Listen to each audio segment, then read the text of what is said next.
Chapter 6. Out of the Frying Pan and Into the Fire. Bilbo had escaped the goblins, but he did not know where he was. He had lost hood, cloak, food, pony, his buttons, and his friends. He wandered on, till the sun began to sink westwards, behind the mountains. Their shadows fell across Bilbo's path, and he looked back. Then he looked forward and could see before him only ridges and slopes falling towards lowlands and plains, glimpsed occasionally between the trees. "Good heavens!" he exclaimed. "I seem to have got right to the other side of the misty mountains, right to the edge of the land beyond. Where, oh where can Gandalf and the dwarves have got to? I only hope to goodness they are not back still in the power of the goblins." He wandered on, out of the little high valley, over its edge, and down the slopes beyond. But all the while a very uncomfortable thought was growing inside him. He wondered whether he ought not, now that he had the magic ring, to go back into the horrible, horrible tunnels and look for his friends. He had just made up his mind that it was his duty, that he must turn back, and very miserable he felt about it, when he heard voices. He stopped and listened. It did not sound like goblins, so he crept forward carefully. He was on a stony path winding downwards with a rocky wall on the left hand. On the other side the ground sloped away, and there were dells below the level of the path overhung with bushes and low trees. In one of these dells, under the bushes, people were talking. He crept still nearer, and suddenly he saw peering between two big boulders a head with a red hood on. It was Balin doing lookout.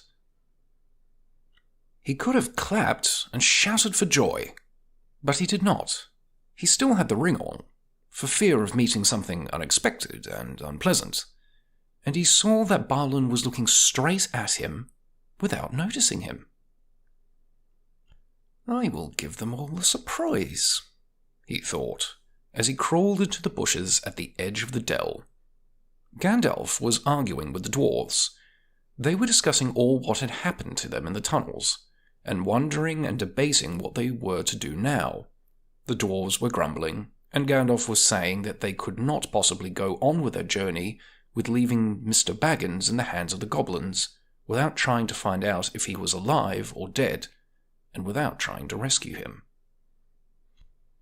"After all, he is my friend," said the wizard, "and not a bad little chap. I feel responsible for him. I wish to goodness you had not lost him." The dwarves wanted to know why he had ever been brought along at all, why he could not stick to his friends and come along with them, and why the wizard had not chosen someone with more sense.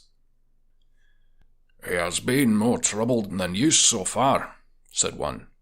"If we have got to go back, now, into those abominable tunnels, to look for him, then drat him, I say."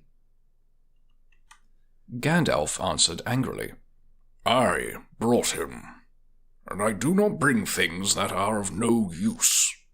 Either you will help me look for him, or I go and leave you here to get out of this mess as best you can yourselves.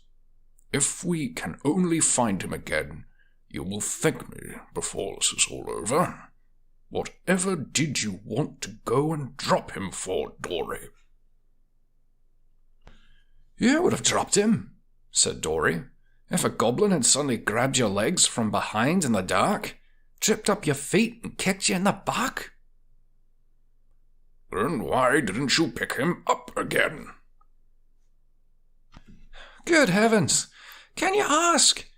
Goblins fighting and biting in the dark, everyone falling over bodies and hitting one another. You nearly chopped off my head with Glamdring, and Thorin was stabbing here and there and everywhere with Orcust. All of a sudden, you gave one of your blinding flashes, and we saw goblins running back yelping. You should have shouted, 'Follow me, everybody!' and then everybody ought to have followed. We thought everybody had.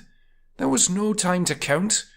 as you know quite well, till we had dashes through the gate guards out the lower door and helter-skelter down here. And here we are, without a burglar confiscating. And here's the burglar, said Bilbo, stepping down into the middle of them and slipping off the ring. Bless me, how they jumped. Then they shouted with surprise and delight. Gandalf was astonished as any of them, but probably more pleased than all the others. He called to Balin and told him what he thought of a lookout man who let people walk right into them like that without warning. It is in fact that Bilbo's reputation went up a very great deal with the dwarves after this. If they still doubted that he was really a first-class burglar, in spite of Gandalf's words, they doubted no longer. Balin was most puzzled of all, but everyone said it was a very clever bit of work. Indeed, Bilbo was so pleased with their praise that he just chuckled inside and said nothing whatever about the ring. And when they asked him how he did it, he said, "Oh, just crept along, very carefully and quietly." Well, it is the first time that even a mouse has crept along carefully and quietly under my very nose and not been spotted, said Balin, and I take off my hood to you. Which he did. Balin, at your service, he said. Your servant, Mr. Baggins, said Bilbo. Then they wanted to know all about his adventures after they had lost him, and he sat down and told them everything, except about finding the ring. Not just now, he thought. They were particularly interested in the riddle competition, and shuddered most appreciatively at his description of Gollum. And then I couldn't think of any other question with him sitting beside me, ended Bilbo. So I said, "What's in my pocket?" And he couldn't guess there in 3 goes. So I said, "What about your promise? Show me the way out." Then he came at me to kill me, and I ran and fell over, and he missed me in the dark. Then I followed him, because I heard him talking to himself. He thought I really knew the way out, and so he was making for it. And then he sat down in the entrance, and I could not get by. So I jumped over him and escaped, and ran down to the gate. What about the guards? They asked. Weren't there any? Oh yes, lots of them, but I dodged them. I got stuck in the door, which was only a crack, and I lost a lot of buttons, he said, sadly looking at his torn clothes. But I squeezed through all right, and here I am. The dwarves looked at him with a new respect when he talked about dodging the guards, jumping over Gollum, and squeezing through, as if it were not very difficult or very alarming. What did I tell you? said Gandalf, laughing. Mr. Baggins has more about him than you guess.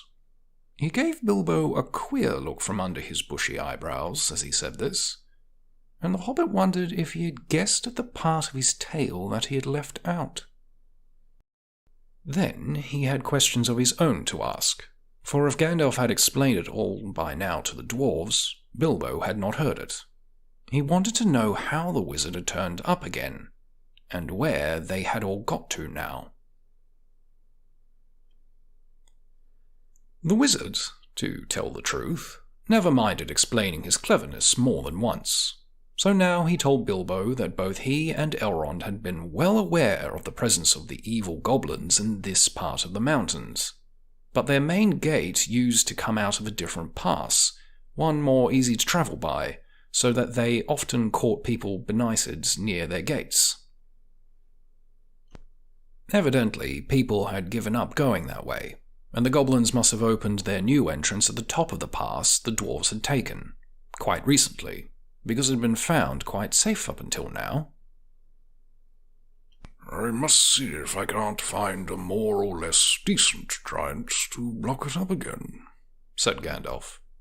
Or soon there will be no getting over the mountains at all. As soon as Gandalf had heard Bilbo's yell, he realized what had happened. In the flash which killed the goblins that were grabbing him, he had nipped inside the crack just as it snapped to, He followed after the drivers and prisoners right to the edge of the great hall, and there he sat down and worked up his best magic as he could in the shadows. "A very ticklish business it was," he said. "Touch and go." But, of course, Gandalf had made a special study of bewitchments with fire and lights. Even the Hobbit had never forgotten the magic fireworks at the old Took's Midsummer Eve parties, as you remember.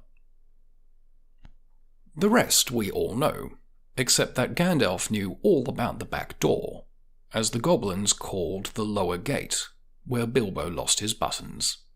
As a matter of fact, it was well known to anybody who was acquainted with this part of the mountains, but it took a wizard to keep his head in the tunnels and guide them in the right direction.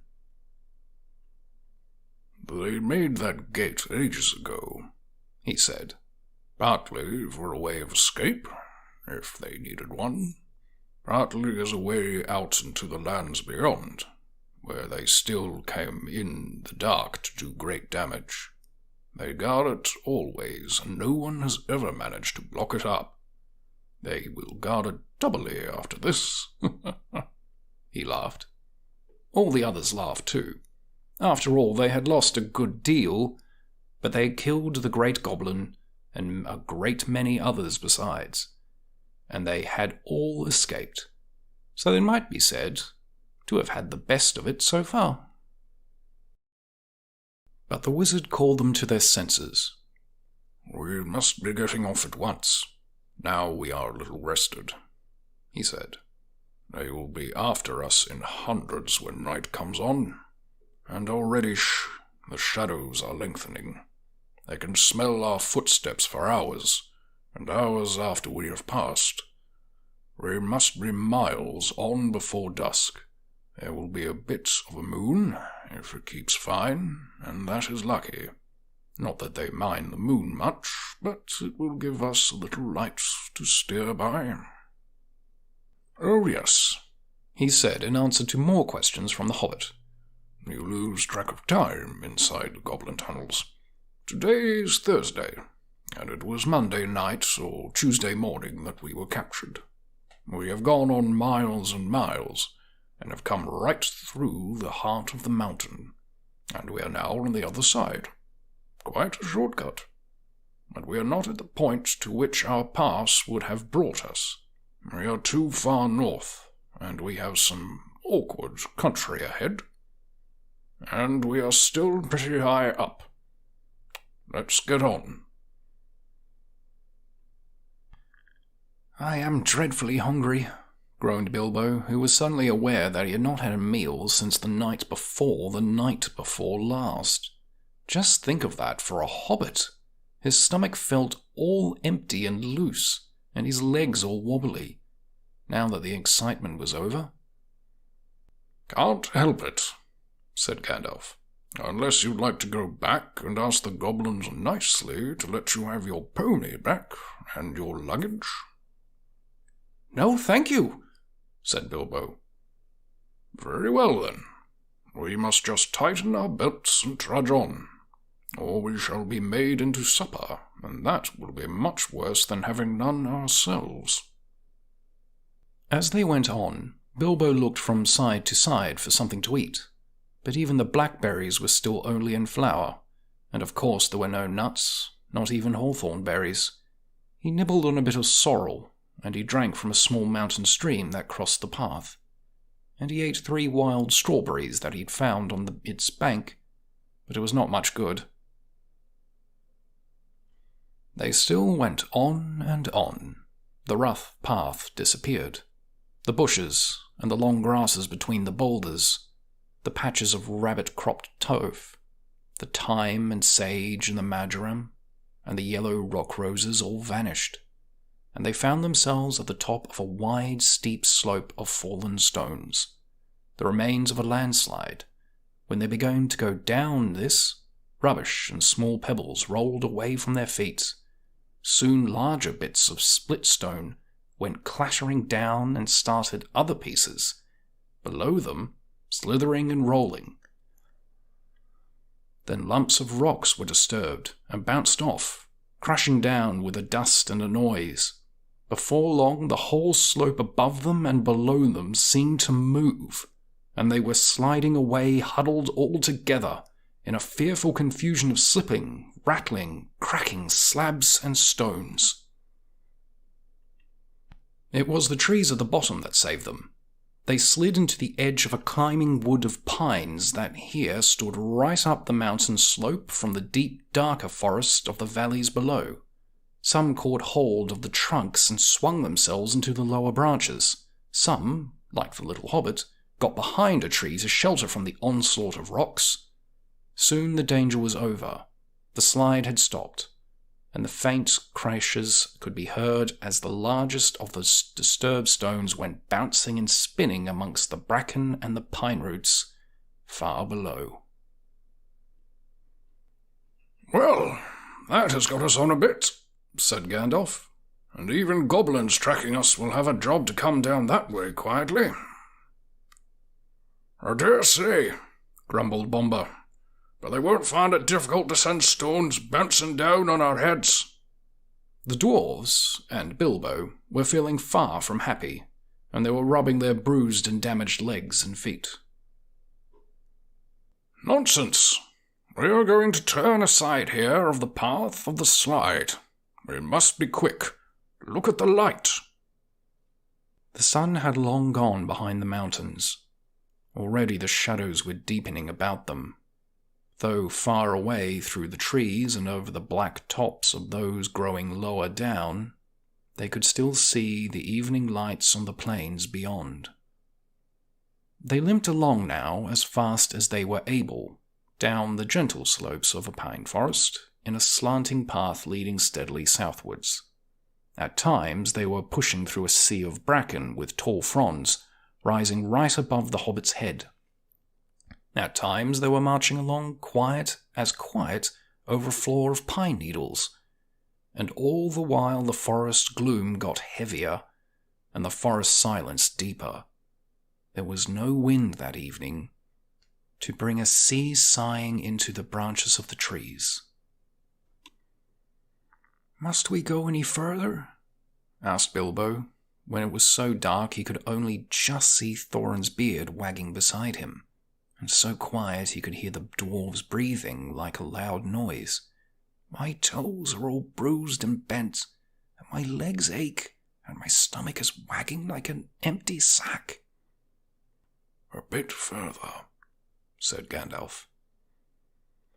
After what seemed ages further, they came suddenly to an opening where no trees grew. The moon was up and was shining into the clearing.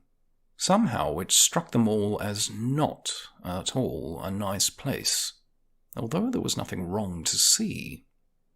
All of a sudden, they heard a howl away down the hill, a long, shuddering howl. It was answered by another away to the right and a good deal nearer to them, then by another not too far away to the left. It was wolves howling at the moon, wolves gathering together. There were no wolves living at Mr. Baggins's hole at home, but he knew that noise. He had heard it described to him often enough in tales. One of his elder cousins, on the Took side, who had been a great traveller, used to imitate it to frighten him. To hear it out in the forest, under the moon, was too much for Bilbo. Even magic rings are not much use against wolves, especially against the evil packs that lived under the shadow of goblin-infested mountains, over the edge of the wild on the borders of the unknown. Wolves of that sort smell keener than goblins, and do not need to see you to catch you. "What shall we do? What shall we do?" he cried. "Escaping goblins to be caught by wolves," he said, and it became a proverb, though now we say out of the frying pan into the fire in the same sort of uncomfortable situations. "Up into the trees, quick!" cried Gandalf, and they ran to the trees at the edge of the glade, hunting for those that had branches fairly low or were slender enough to swarm up. They found them as quick as ever they could, You can guess. And they went up as high as ever they could trust the branches. You would have laughed, from a safe distance, if you had seen the dwarves sitting up in the trees with their beards dangling down, like old gentlemen gone cracked at playing at being boys. Philly and Killy were at the top of a tall larch like an enormous Christmas tree. Dory, Nori, Ori, Oin, and Gloin were more comfortable in a huge pine, with regular branches sticking out at intervals like the spokes of a wheel. Beaver, Bofa, Bomba, and Thorin were in another. Dwylin and Barlin had swarmed up a tall, slender fir with few branches and were trying to find a place to sit in the greenery at the topmost boughs. Gandalf, who was a good deal taller than the others, had found a tree into which they could not climb, a large pine, standing at the very edge of the glade. He was quite hidden in its boughs, but you could see his eyes gleaming in the moon as he peeped out. And Bilbo? He could not get into any tree, and he was scuttling about from trunk to trunk, like a rabbit that has lost its hole and has a dog after it. "You've left the burglar behind again," said Nori to Dory, looking down. "I can't always be carrying burglars on my back," said Dory. "Down tunnels and up trees. What do you think I am, a porter?" "He'll be eaten if we don't do something," said Thorin, for there were howls all round them now, and getting nearer and nearer. "Dory!" he called, for Dory was the lowest and down in the easiest tree. "Be quick, and give Mr. Baggins a hand up." Dory was really a decent fellow, in spite of his grumbling. Poor Bilbo could not reach his hand even when he climbed down to the bottom branch and hung his arm down as far as ever he could. So Dory actually climbed out of the tree and let Bilbo scramble up and stand on his back. Just at that moment, the wolves trotted howling into the clearing. All of a sudden, there were hundreds of eyes looking at them. Still, Dory did not let Bilbo down. He waited till he had clambered off his shoulders into the branches, and then jumped for the branches himself, only just in time. A wolf snapped at his cloak as he swung up, and nearly got him. In a minute, there was a whole pack of them yelping all around the tree and leaping up at the trunk, with eyes blazing and tongues hanging out. But even the wild wargs, for so evil wolves over the edge of the wild were named, cannot climb trees. For a time they were safe. Luckily, as it was warm and not windy. Trees are not very comfortable to sit in around for too long at any time. But in the cold and the wind, with wolves all round below waiting for you, they can be a perfectly miserable place. This glade, in the ring of trees, was evidently a meeting place of the wolves. More and more kept coming in.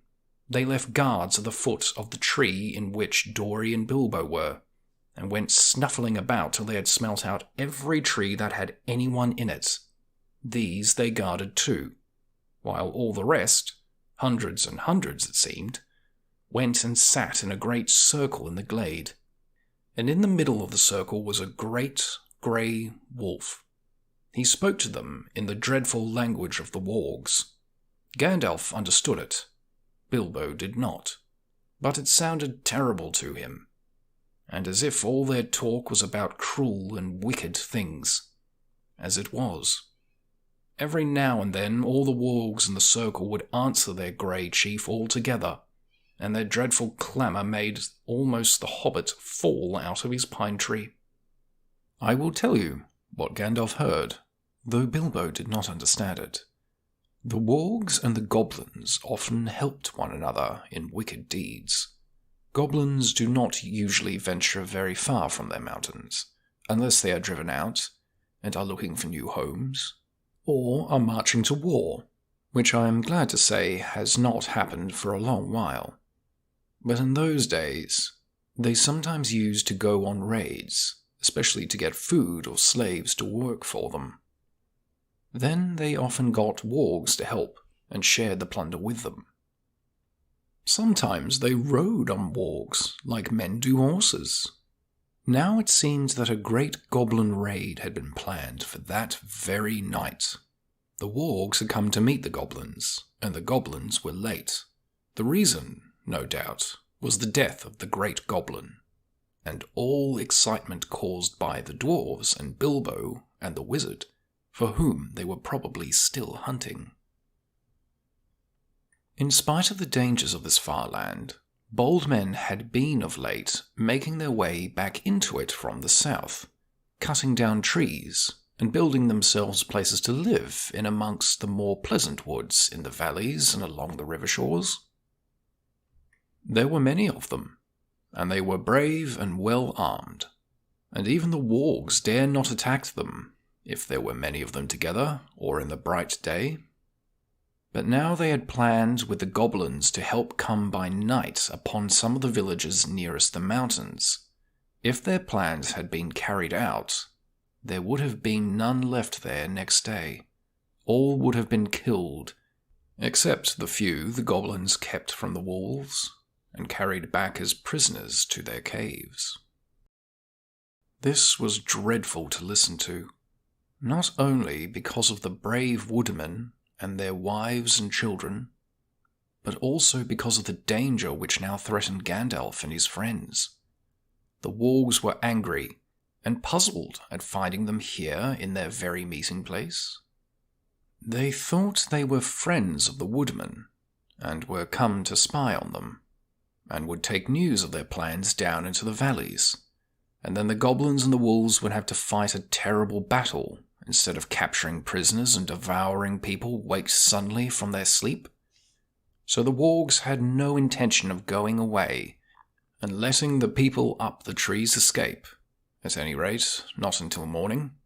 And long before that, they said, goblin soldiers would be coming down from the mountains, and goblins can climb trees, or cut them down. Now you can understand why Gandalf, listening to their growling and yelping, began to be dreadfully afraid, wizard though he was, and to feel that they were in a very bad place, and had not yet escaped at all. All the same, he was not going to let them have it all their own way. Though he could not do very much stuck up in a tall tree with wolves all around on the ground below, he gathered the huge pine cones from the branches of the tree. Then he set one alight with a bright blue fire, and threw it, whizzing down amongst the circle of wolves. It struck one on the back, and immediately its shaggy coat caught fire, and he was leaping to and fro, yelping horribly. Then came another, and another, one in blue flames, one in red, another in green. They burst on the ground in the middle of the circle and went off in coloured sparks and smoke. A specially large one hit the chief wolf on the nose, and he leapt in the air 10 feet, and then rushed round and round the circle, biting and snapping even at other wolves in his anger and fright. The dwarves and Bilbo shouted and cheered. The rage of the wolves was terrible to see, and the commotion they made filled all the forest. Wolves are afraid of fire at all times, but this was a most horrible and uncanny fire. If a spark got in their coats, it stuck and burned into them, and unless they rolled over quickly, they were soon all in flames.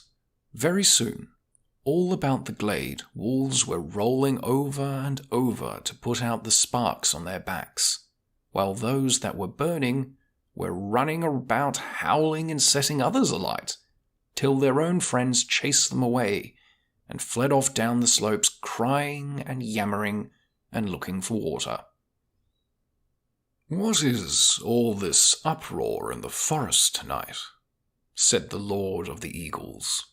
He was sitting, black in the moonlight, on the very top of a lonely pinnacle of rock at the eastern edge of the mountains.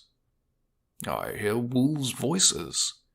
Are goblins at mischief in the woods?" He swept up into the air and immediately 2 of his guards from the rocks at either hand leapt up to follow him. They circled up in the sky and looked down upon the ring of the walls, a tiny spot far, far below. But eagles have keen eyes and can see small things at a great distance. The Lord of the Eagles of the Misty Mountains had eyes that could look at the sun unblinking, and could see a rabbit moving on the ground a mile below, even in the moonlight. So though he could not see the people in the trees, he could make out the commotion among the wolves and see the tiny flashes of fire, and hear the howling and yelping come up faint far beneath him. Also, he could see the glint of the moon on goblin spears and helmets, as long lines of wicked folk crept down the hillsides from their gate and wound into the wood. Eagles are not kindly birds. Some are cowardly and cruel, but the ancient race of the northern mountains were the greatest of all birds. They were proud and strong and noble-hearted. They did not love goblins or fear them. When they took any notice of them at all, which was seldom, for they did not eat such creatures, they swooped on them and drove them shrieking back to their caves, and stopped whatever wickedness they were doing. The goblins hated the eagles, and feared them, but they could not reach their lofty seats, or drive them from the mountains. Tonight, the Lord of the Eagles was filled with curiosity to know what was afoot, so he summoned many other eagles to him, and they flew away from the mountains, and slowly circling ever round and round, they came down, down, down, towards the ring of the wolves and the meeting place of the goblins. A very good thing, too. Dreadful things had been going on down there. The wolves that had caught fire and fled into the forest had set it alight in several places. It was high summer, and on this eastern side of the mountains there had been little rain for some time. Yellowing bracken, fallen branches, deep-piled pine needles, and here and there dead trees were soon in flames. All round the clearing of the wargs fire was leaping, but the wolf guards did not leave the trees. Maddened and angry they were, leaping and howling round the trunks, and cursing the dwarves in their horrible language, with their tongues hanging out, and their eyes shining as red and fierce as the flames. Then suddenly, goblins came running up yelling. They thought a battle with the woodmen was going on, but they soon learned what really had happened. Some of them actually sat down and laughed. Others waved their spears and clashed their shafts against their shields. Goblins are not afraid of fire, and they soon had a plan which seemed to them most amusing. Some got all the wolves together in a pack. Some stacked ferns and brushwood round the tree trunks. Others rushed round and stamped and beat and stamped, until nearly all the flames were put out. But they did not put out the fire nearest to the trees where the dwarves were. That fire they fed with leaves and dead branches and bracken. Soon they had a ring of smoke and flames all round the dwarves. A ring which they kept from spreading outwards, but it closed slowly in, till the running fire was licking the fuel piled under the trees. Smoke was in Bilbo's eyes. He could feel the heat of the flames, and though it reeked, he could see goblins dancing round and round in a circle, like people round a midsummer's bonfire. Outside the ring of dancing warriors, with spears and axes, stood the wolves at a respectful distance, watching and waiting. he could hear the goblins beginning a horrible song. 15 birds in 5 fir trees. Their feathers were fanned in a fiery breeze. But, funny little birds, they had no wings. Oh, what shall we do with the funny little things? Roast 'em alive, or stew 'em in a pot, fry them, boil them, and eat them hot. Then they stopped and shouted, Fly away, little birds, fly away if you can. Come down, little birds, or you'll get roasted in your nests.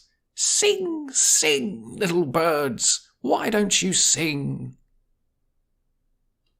Go away, little boys, shouted Gandalf in answer. It isn't bird nesting time. Also, naughty little boys that play with fire get punished. He said it to make them angry, and to show them he was not frightened of them. Though, of course, he was. Wizard though he was. But they took no notice, and they went on singing. Burn, burn, tree and fern, shrivel and scorch, a fizzling torch, to light the night for our delight. Bake 'em and toast 'em, fry 'em and roast 'em, till beards blaze and eyes glaze, till hair smells and skin crack, fat melts and bones black in cinders lie beneath the sky. So dwarves will die, and the light, the night for our delight. And with that last line, the flames were under Gandalf's tree. In a moment it would spread to the others. The bark caught fire, the lower branches cracked. Then Gandalf climbed to the top of his tree. The sun's splendor flashed from his wand like lightning as he got ready to spring down from on high right among the spears of the goblins. That would have been the end of him, though he probably would have killed many of those as he came hurtling down like a thunderbolt. But he never leapt. Just at that moment, the Lord of the Eagles swept down from above, seized him in his talons, and he was gone. There was a howl of anger and surprise from the goblins, loud cries of the Lord of the Eagles, to whom Gandalf had now spoken. Back swept the great birds that were with him, and down they came like huge black shadows. The wolves yammered and gnashed their teeth, the goblins yelled and stamped with rage, and flung their heavy spears into the air in vain. Over them swooped the eagles. The dark rushing of their beating wings smote them to the floor or drove them far away. Their talons tore at goblin faces. Other birds flew to the treetops and seized the dwarves, who were scrambling up now as far as they ever dared go. Poor little Bilbo was nearly left behind again. He just managed to catch hold of Dory's legs, as Dory was borne off last of all, and up they went together above the tumult and the burning, Bilbo swinging in the air with his arms nearly breaking. Now far below, the goblins and wolves were scattering far and wide in the woods. A few eagles were still circling and sweeping above the battleground. The flames about the trees suddenly sprang up to the highest branches. They went up in crackling fire. There was a sudden flurry of sparks and smoke. Bilbo had escaped only just in time. Soon the light of the burning was faint below, a red twinkle on the black floor, and they were high up in the sky, rising up all the time in strong sweeping circles. Bilbo never forgot that flight, clinging onto Dory's ankles.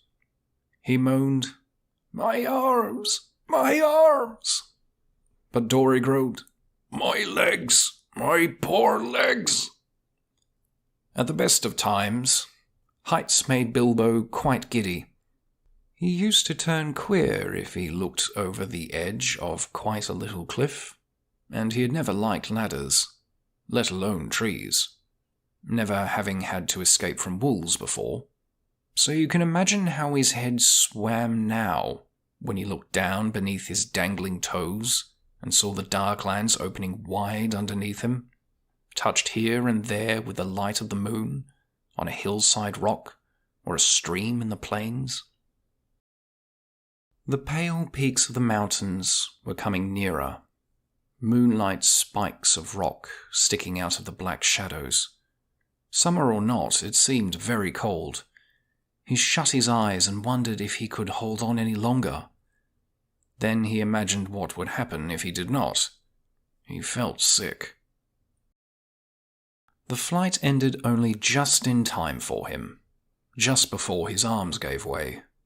He loosened Dory's ankles with a gasp and fell onto the rough platform of an eagle's eyrie. He lay there without speaking, and his thoughts were a mixture of surprise at being saved from the fire and fear lest he fall off that narrow place into the deep shadows on either side. He was feeling very queer indeed in his head by this time, after the dreadful adventures of the last 3 days with next to nothing to eat, and he found himself saying aloud, "Now I know what a piece of bacon feels like when it's suddenly picked out of the pan on a fork and put back on the shelf." "No, you don't," he heard Dory answering. "because the bacon knows that we'll get back in the pan sooner or later, and it's to be hoped we shan't. Also, eagles aren't forks." "Oh, no, not a bit like forks, I mean," said Bilbo, sitting up and looking anxiously at the eagle who was perched close by.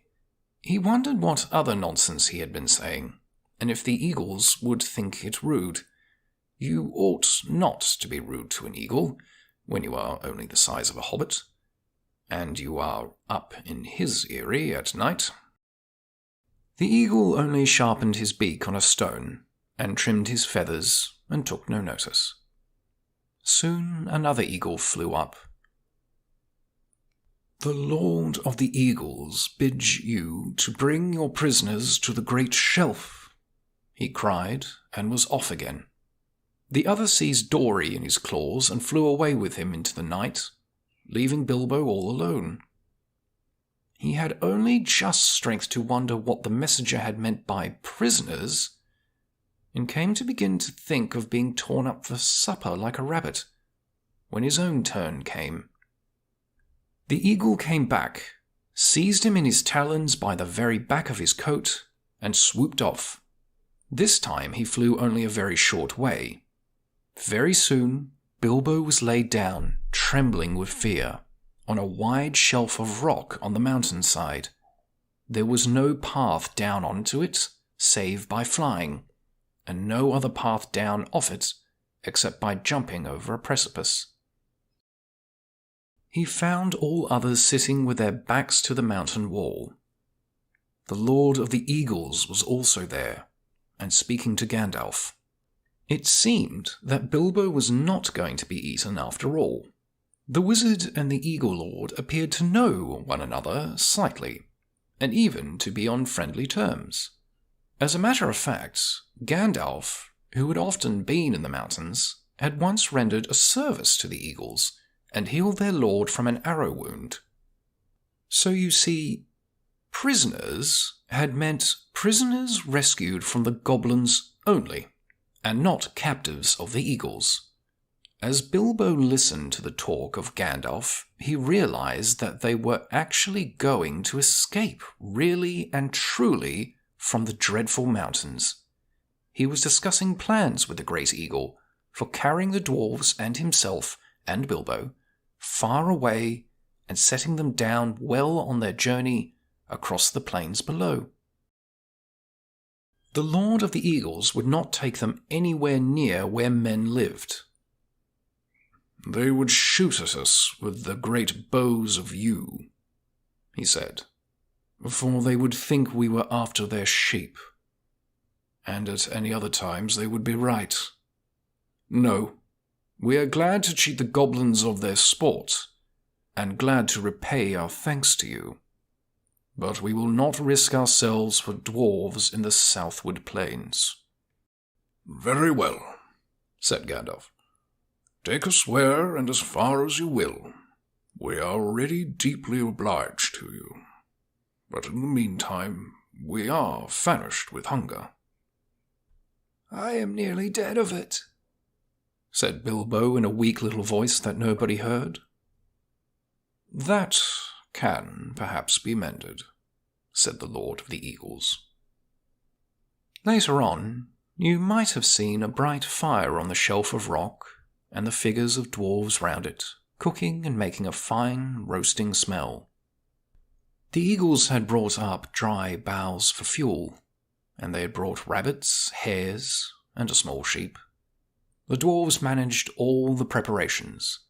Bilbo was too weak to help, and anyway, he was not much good at skinning rabbits or cutting up meat, being used to having it delivered by the butcher all ready to cook.